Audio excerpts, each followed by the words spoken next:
Voilà pourquoi je ne veux pas parler de stérilité. C'est super dramatique et ça fait peur à tellement de femmes de se dire oh, ça y est, j'ai l'endométriose, c'est bon, c'est fini, j'aurai pas d'enfant, c'est la fin de ma vie. Non, coucou mes lovers conscients. Je vous retrouve pour une nouvelle vidéo capsule de sexologie.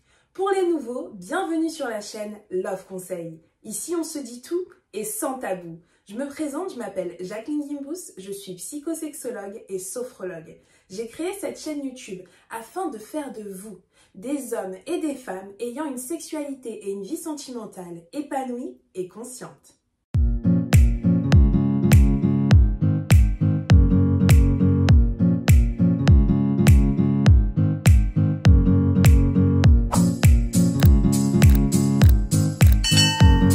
Aujourd'hui, j'aimerais qu'on parle d'un sujet assez important et encore trop méconnu à mon goût du grand public.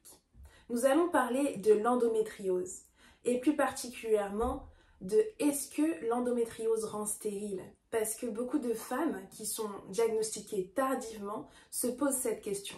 Certaines d'entre elles sont en couple et cela fait peur même à leur partenaire. Parfois, elles ont même honte de parler du fait qu'elles ont cette maladie.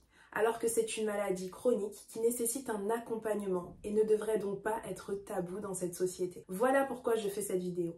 Déjà, il faut savoir qu'il y a environ 1 à 2 femmes sur 10 touchées par l'endométriose. Ça veut dire qu'en fait, chacun d'entre vous connaît au moins une personne qui a l'endométriose dans son entourage. C'est grave, et sans le savoir. Déjà, je peux vous donner un petit indice, c'est que la majorité de ces femmes-là, elles ont des règles douloureuses. C'est pas toutes les femmes qui ont des règles douloureuses qui ont l'endométriose, mais vous connaissez au moins tous une femme qui a des règles douloureuses, non? C'est juste pour vous donner un aperçu du nombre de personnes concernées par cette pathologie. Première question récurrente, est-ce que c'est normal que j'ai mal pendant mes règles? Non, ce n'est pas normal que tu aies mal pendant tes règles. Ok, tu peux ressentir une certaine gêne. Normalement, c'est ce que tu es censé sentir, ça devrait être juste ça, une gêne. Parce que après tout, il y a du sang qui coule pendant au moins 1 semaine. C'est normal que voilà, ce soit assez désagréable. Mais de là à avoir très mal, de ne pas pouvoir aller à l'école, de ne pas pouvoir travailler, d'être obligé de mettre une bouillotte pendant 7 jours, etc. Là, c'est qu'il faut que tu ailles consulter ton gynécologue. Pourquoi? Pour qu'il te fasse faire des examens complémentaires, échographie plus IRM ou l'un ou l'autre, afin de diagnostiquer cette endométriose si c'est le cas. Et je te conseille personnellement, parce que malheureusement actuellement il y a encore une errance médicale, c'est-à-dire qu'il y a plein de jeunes filles qui ont mal depuis leur première règle, environ l'âge de 10 ans, 12 ans, 13 ans, elles ont mal durant leur menstruation et elles pensent que c'est normal parce que c'est tellement tabou qu'elles n'en parlent pas avec leurs copines ou avec leur maman, leurs parents. Et donc, elles se disent, bon, bah, vu que je sais que toutes les autres ont des règles, moi aussi j'ai mes règles, et j'ai mal, bah, sûrement toutes mes copines, elles ont mal aussi. Elles savent même pas qu'en fait, elles ne sont pas censées souffrir autant. Et au pire, on leur dit juste, prends un Doliprane, prends de l'Antadis, prends du Spasfon. Mais personne ne les dirige directement vers un gynéco qui doit leur faire des examens. Ou alors, malheureusement, elles tombent sur des mauvais médecins qui ne les incitent pas dès le départ à vérifier si elles ont ou non l'endométriose. Ce qui fait que pour la majorité des femmes concernées par l'endométriose, elles vous diront que ça leur a pris au moins 10 ans avant d'apprendre qu'elles avaient cette pathologie. Au moins 10 ans, vous vous rendez compte? Parfois, elles ont déjà fait des radios, des échographies et autres, mais elles n'étaient pas allées dans des centres spécialisés. C'est pour ça que je mettrai en barre de description un centre spécialisé que je connais qui a la capacité de vraiment diagnostiquer l'endométriose. De plus, si vous voulez vraiment des renseignements poussés, je vous conseille de contacter l'association EndoFrance. Ils vous donneront tous les détails et tous les conseils concernant cette maladie. Malheureusement, il faut savoir que l'endométriose actuellement ne se soigne pas. C'est pour ça que c'est une maladie dite chronique. Et elle nécessite un accompagnement. Pour soulager vos symptômes, c'est en général un traitement hormonal, le plus souvent la pilule, afin de stopper vos règles. Oui, parce qu'il y a des traitements hormonaux qui ont carrément la capacité de stopper vos règles. Pourquoi on vous donne ça? Parce que les douleurs, le pic de douleur en général est durant les règles. Il faut savoir que c'est pas que pendant les règles qu'on a mal quand on a l'endométriose, mais le pic de douleur en général c'est durant les règles. Donc ils se sont dit, bah écoutez, on va stopper leurs règles, comme ça au moins elles ont plus mal. Donc ça, c'est la première solution qu'ils ont trouvée. Quand je dis ils, c'est la médecine, la technologie, la science actuellement en 2023. Et sinon, l'autre solution, non des moindres, c'est la chirurgie. Alors, ils vous retirent les lésions d'endométriose. Le problème de cette opération, c'est qu'on n'a aucune garantie que les lésions qu'on retire ne reviendront pas. Alors déjà, c'est pas rien de se faire opérer, mais en plus, on n'est pas sûr que ça va pas recommencer. Donc bon, voilà pourquoi je trouve que c'est un sujet d'actualité, qu'on doit vraiment propager cette information afin qu'on fasse des études plus poussées sur cette pathologie et qu'on trouve d'autres solutions que les deux seules existantes. Je sais pas ce que vous en pensez, dites-le moi en commentaire. En tout cas, je pense que vous aurez compris que c'est un sujet qui me tient particulièrement à cœur. La question la plus récurrente et la plus importante de cette vidéo, qu'est-ce que l'endométriose ? Alors, pour vous expliquer ce phénomène, je suis obligée de passer d'abord par l'explication de qu'est-ce que vos règles, mesdames ? Pourquoi nous saignons tous les mois ? Alors, il faut savoir que tout ça, c'est un cycle. On appelle ça le cycle menstruel. Ce cycle, il dure environ 28 jours. En fonction des femmes, ça peut varier. Mais on considère que le premier jour de ce cycle, c'est le premier jour de vos règles. Vos règles, elles durent, en fonction des femmes toujours, plus ou moins une semaine. Donc plus ou moins 7 jours. Ok. Une fois que pendant 7 jours, voilà, vous avez saigné, c'est fini, qu'est-ce qui se passe dans votre corps ? Votre corps, il se prépare à ovuler. Il prépare la période d'ovulation, c'est-à-dire que vos ovaires prennent le temps de fabriquer un ovule, un ovocyte, et 7 jours plus tard, donc là ça fait qu'on est à peu près au 14e jour du cycle, 7 plus 7, vous voyez, 14, l'ovule est prêt et il est dans l'attente d'un éventuel spermatozoïde. Comment faire pour que le spermatozoïde rejoigne cet ovule ? Il suffit d'avoir un rapport sexuel avec éjaculation interne. Donc, si l'homme éjacule à l'intérieur, dans son sperme, il y aura des spermatozoïdes qui vont se diriger jusqu'à l'ovule et donc ils vont s'assembler, il y aura donc fécondation. Où est-ce que cet embryon va se diriger ? Eh bien, il va se diriger vers votre utérus. Donc, il faut savoir que durant cette période d'ovulation, tout votre corps se prépare à cette union. Et votre utérus, lui, sa manière de se préparer, eh bien, c'est que la muqueuse qui tapisse l'intérieur de l'utérus, elle va s'épaissir afin que ça soit un endroit assez confortable pour l'embryon qui plus tard deviendra un bébé. Mais imaginez que finalement, il n'y a pas fécondation. Donc l'ovule, dont j'ai parlé tout à l'heure, elle attend, et vous, madame, vous n'avez aucun rapport sexuel, ou alors vous avez des rapports sexuels sans pénétration, ou alors monsieur éjacule à l'extérieur, bref, en gros, il n'y a aucun spermatozoïde qui n'a atteint l'ovule. Mais qu'est-ce qui se passe ? L'utérus, il se dit, bah mince, alors moi j'ai préparé une couette, un nid douillet pour accueillir l'embryon, et finalement il n'y a pas d'embryon.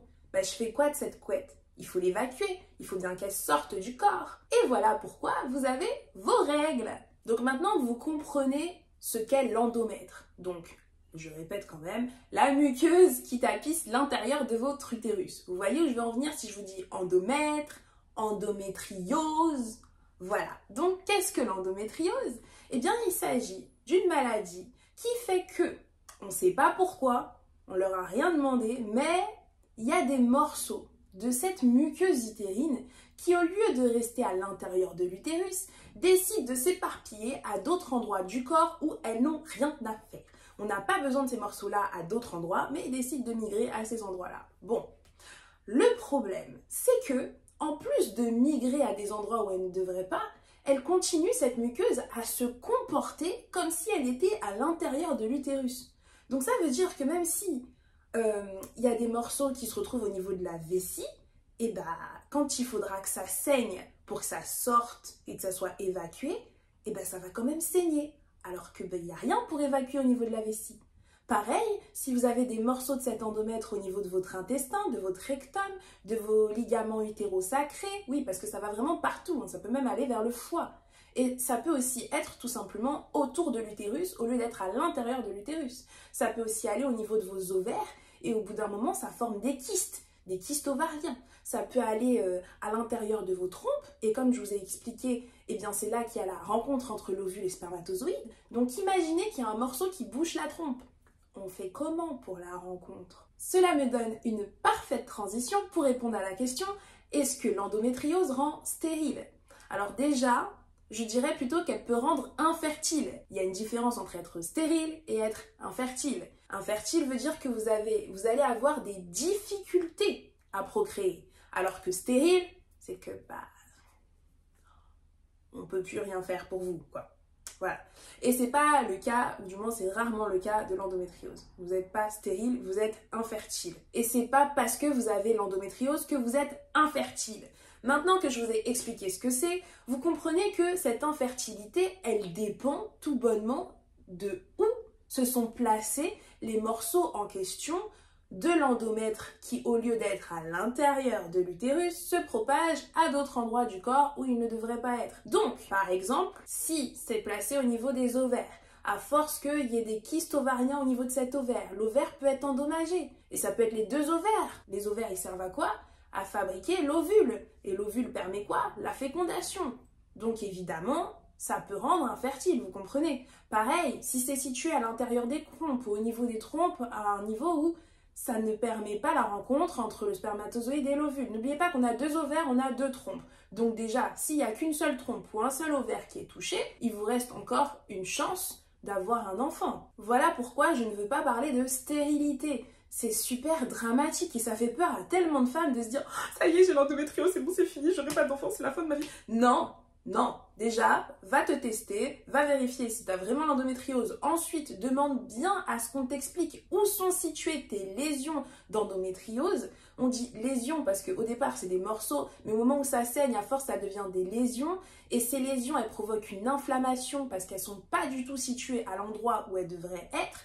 Et donc, ça donne des douleurs extrêmes. Donc c'est pour ça qu'on peut avoir mal au dos, comme on peut avoir mal au rein, on peut avoir mal partout où il y a des lésions d'endométriose. Et aussi cette sensation de douleur lors des règles. Il faut savoir que l'utérus, pour évacuer cette muqueuse utérine qu'est l'endomètre, eh bien il se contracte. Mais normalement, les contractions sont assez légères pour permettre l'évacuation. Sauf que dans le cas de l'endométriose, les contractions, elles vont être beaucoup plus fortes. Et du coup, on a 2 fois plus mal que les autres femmes lorsqu'on est touché par l'endométriose. Certaines expliquent même que les contractions lors de l'accouchement ressemblent beaucoup aux contractions lors de leurs règles. Bon, on est d'accord, c'est pire pendant l'accouchement, parce que pendant les règles, c'est du sang, une muqueuse qu'on essaie de sortir, alors que pendant l'accouchement, c'est la tête, le corps, un bébé, quoi. Ouais, donc forcément, ça fait plus mal, parce qu'il faut contracter plus fort pour sortir un être vivant que pour sortir du sang. Flash info, j'ai mis en place en 2023 un programme de transformation et d'accompagnement spécial couple. Alors malheureusement, je suis obligée pour le moment de le limiter à 5 couples par trimestre. Pour ce premier trimestre de l'année, il reste encore 2 places, mais ne tardez pas.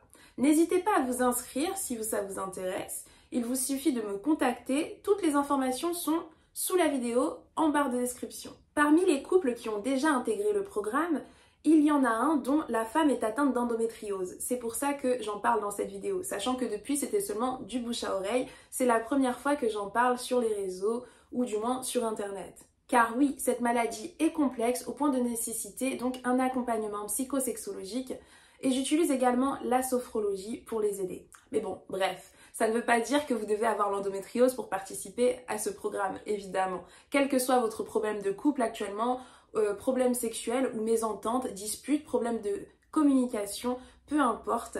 J'ai plein de surprises et d'outils pour vous accompagner, à commencer par des consultations en cabinet ou en visio, c'est vous qui voyez, des appels téléphoniques et un groupe WhatsApp privé dans lequel je répondrai à toutes vos questions. J'espère avoir répondu à vos principales questions sur le sujet. Si ce n'est pas le cas, n'hésitez pas à me mettre vos autres questions en commentaire, j'y répondrai avec plaisir.